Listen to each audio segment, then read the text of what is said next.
Voici une vidéo pour vous montrer comment mettre un contrôle parental sur le iPhone, iPod ou iPad de votre enfant. Donc, vous allez dans les réglages. Moi, soyez pas surpris, euh, la restriction a déjà été faite. Donc, vous allez dans Général par la suite. Ensuite, vous allez dans Restriction. Vous voyez, moi, il me dit oui parce que j'en ai déjà mis une. Donc, vous sélectionnez, ça va être écrit non.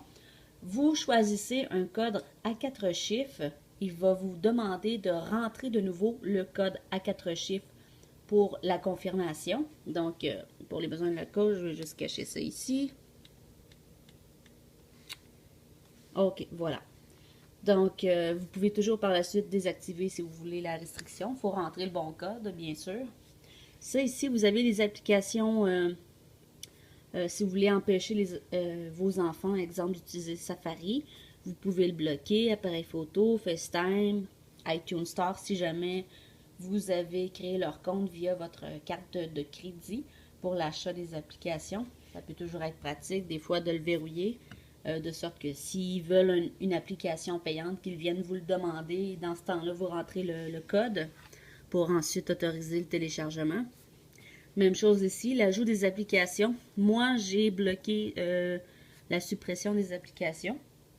C'est-à-dire que si je veux, dans le fond, voir quelles applications ils ont sur leur téléphone, parce qu'il y en a qui ne sont pas permises, étant donné qu'il va y avoir, exemple, du contenu de 16 ans et plus.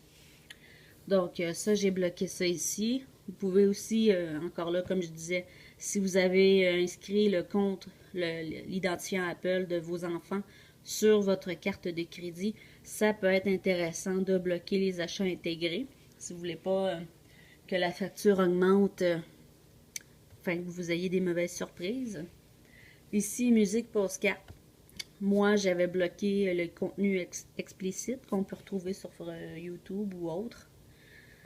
Film, série, étant donné, moi j'ai des enfants en bas de 12 ans.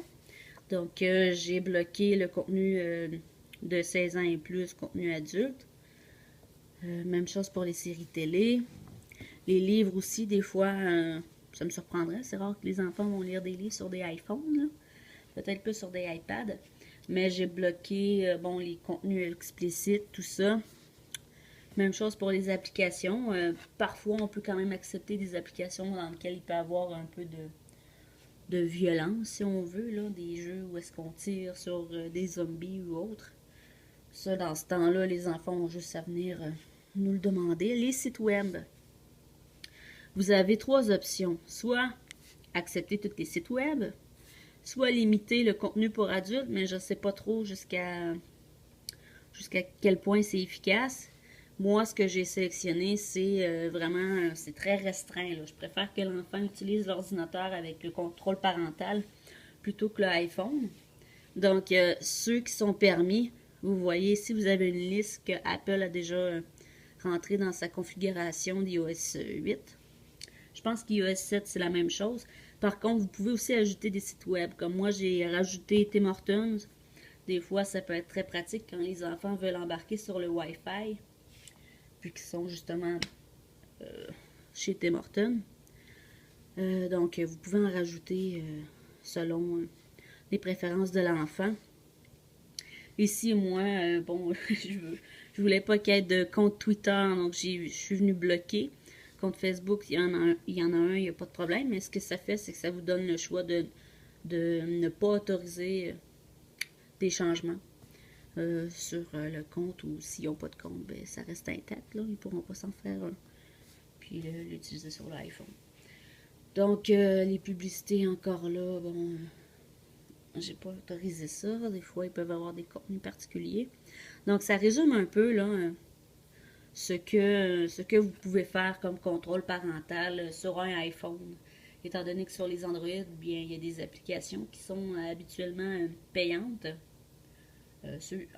du moins ceux qui sont très efficaces.